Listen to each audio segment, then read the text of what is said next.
What separates a leader from a manager? Is there really a difference, or are they just two sides of the same coin?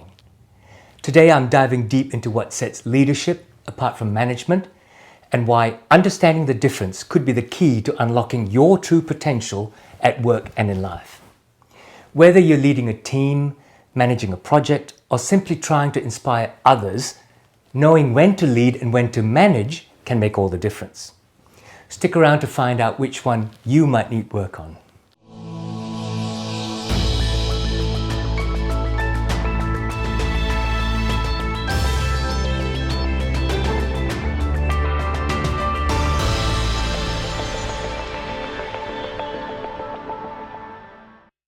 G'day, I'm Tech O, management consultant, business coach, workshop facilitator, and keynote speaker.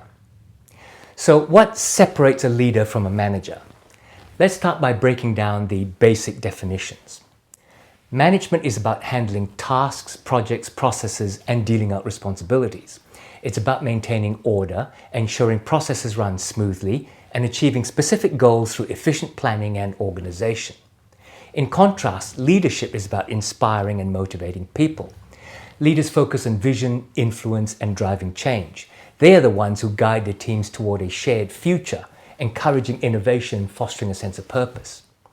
A manager issues instructions. Do this first, then go to this step and make sure that the compliance is satisfied. A leader shows a path. Guys, we want to work together to ensure we get to our goals, and this is what attaining our goals actually looks and feels like. Both have important roles in a business. Now, let's get into the key differences. First, what do they focus on? Managers focus on processes, tasks, and efficiency. They ask, what steps will get this done quickly and well? Leaders, however, focus on people and vision. They ask of us, why are we doing this? And then they show you what the benefits are in doing that.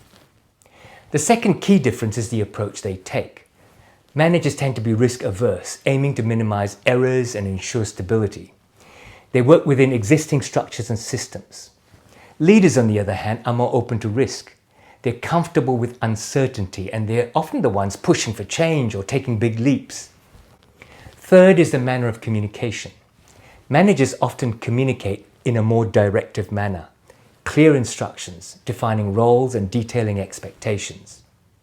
Leaders, however, focus on inspiration. They communicate through stories, describing vision and values, aiming to ignite passion and commitment to the end result. It's important to note that leadership and management are not mutually exclusive. In fact, the best leaders know when to manage, and the best managers know when to lead.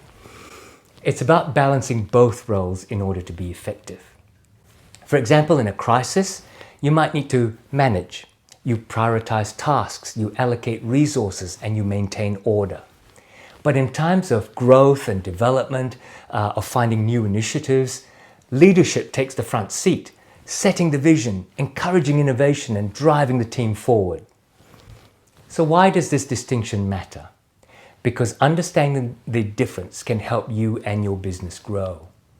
If you're naturally inclined to manage, challenge yourself to lead more. Focus on inspiring your team, painting a bigger picture, and embracing change.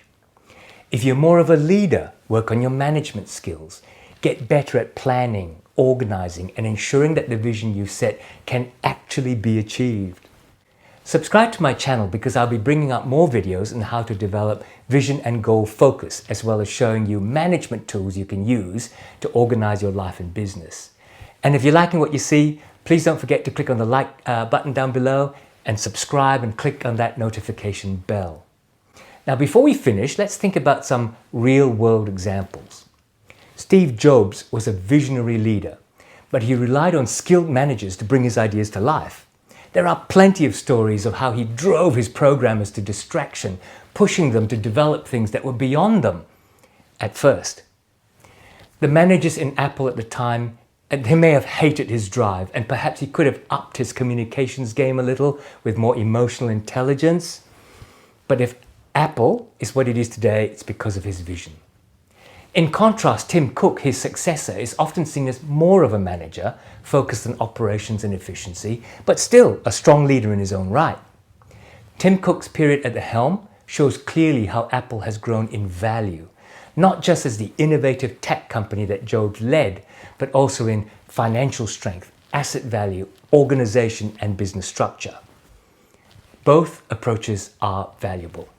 It's about understanding where your strengths lie and where you need to grow, including what kind of a team will help you in your weaker areas. Now that you know the difference between leadership and management, it's time to reflect. Are you more of a leader or a manager? And what can you do to develop the other side? Tell me what you think. Drop a comment down below.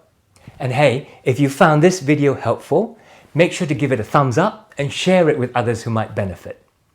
Don't forget to hit that subscribe button and ring the notification bell so you never miss out on more insights like this. And there's more coming every week, more about building your leadership skills and more about management tools you can use.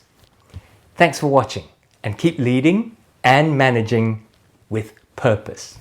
See you next week.